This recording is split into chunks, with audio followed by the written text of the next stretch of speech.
Sige po, habang tayo po ay nagsisindi ng mga kandila, naalala ko lang po ang sabi po ng salita ng Diyos in Isaiah chapter 60, "Arise and shine, for your light has come, and the glory of the Lord has risen upon you." The glory of the Lord will continue to rise up sa inyong buhay.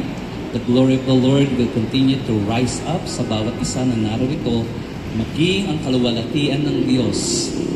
Ang ibig pong sabihin ng glory, ito po yung kaluwalhatian, ito po yung kabutihan, ang kadakilaan ng ating Panginoong Diyos ay mararanasan sa business na ito. Panginoon, maraming salamat po, Lord, na Ikaw ang kaliwanagan sa lugar na ito, sa aming buhay, maging sa aming pamilya. Lord, ang iyong liwanag ay mananatili at ito'y hindi mamamatay sa anumang gawa at angka ng kalaban. For Lord, we declare your Lordship. You are Jesus over this place, over our lives.